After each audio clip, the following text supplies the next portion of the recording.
everyone, welcome to Press Seal U, the Gasket University. I'm Chris Tomlinson, Marketing Coordinator here at Press Seal. And today I have my friend, my colleague, Dan Brundage. He's a Sales Territory Manager for the Midwest. Dan, thank you for coming on the show again. Thank you for having me again, Chris. Second time around? Yes, it is. Okay, remind us what states you cover. My responsibility includes Indiana, Kentucky, Michigan, Illinois, and Missouri. Okay, perfect. And today you came on the show to talk to us about the Cast Seal 603. Walk us through this gasket real quick. Cast Seal 603 is an excellent choice to maximize efficiency using a connector. You can form the hole and cast in the connector at the same time and eliminate the need to come back and core at a later time. Okay, so it saves the precaster a little bit of time and money because it eliminates that step of having to cast or core it then. That's correct. And what size pipes and what types of pipes? Okay, this is for PVC pipe 8 to 18 inches. Okay, great. And what size structures? 48-inch manholes up to 5-inch wall. Okay, so 8 through 18-inch PVC, 48-inch structures, 5-inch walls. Correct. Okay, perfect. And I see a mandrel sitting here, but I've heard the precaster can do a different kind of mandrel if they want as well. Can you walk us through what those different options are? Right, so if the mandrel is supplied by Press Seal, this is a polyethylene material. Okay.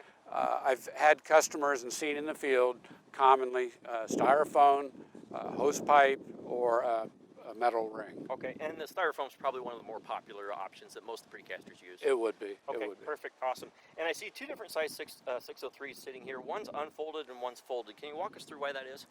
Yeah, so the smaller sizes, 8-inch and 10-inch, they come pre-folded from the factory. Okay. They're small enough so you can fold them and they'll stay folded shipping to the field. Okay.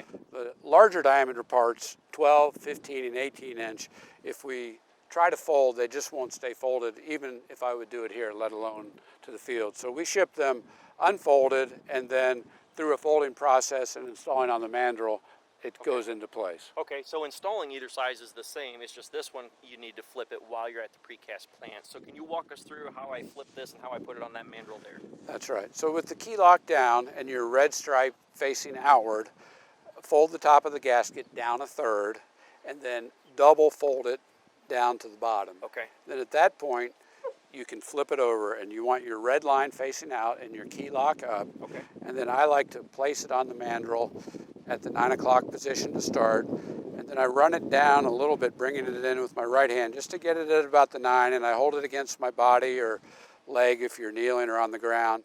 And then with your right hand, bring it in and start the flip, and then with your left hand, hold the flip and place it on the mandrel. And just methodically work your way around. Oh, okay. So you're just using your thumbs, just trying to pull that in there, and then that's pushing it down on the mandrel. Okay. That's right. And now I'm about all the way around to the other side. And once you're there, you just need to get it over the edge of the mandrel, which we now are. And then you want to just seat it to the bottom of the ledge. You can pull up on the bottom a little bit as you're pushing down. So you kind of pull up there at the 9 and 3 with your fingers a little bit. Okay, perfect. And what's some quality control to make sure I do have it on here correct as far as the key lock and the red line goes? Okay, so your red line will be down. You want to go through and just make sure it's seated against the ledge. You can push it down as you're going around. Okay. Perfect. And then you look at your fold to make sure it's even all the way around, and you can adjust that slightly if needed. Okay, and then we have a casting ring sitting here, so how does that go on properly? That's right, so you can see a parting line on the mandrel itself, and there's also one on the casting ring. If you match those two, it'll align the contour properly. You can visually see it as well, but you want the flat side down, and then just push down. The contours will match, and you're ready to set it. Okay, great. Any other quality control you want to touch on real quick? No, I think that's it. Okay, perfect. Cast Seal 603 is covered by ASTMC 923, 1478, 1244. It can be used in stormwater structures, wastewater structures. It's a pretty versatile gasket. It really is. Hey, Dan, thanks for coming on the show again. Okay, thank you, Chris. I appreciate it. I appreciate you watching. Come back soon for another episode of Press Seal U, where you are the reason we are in business.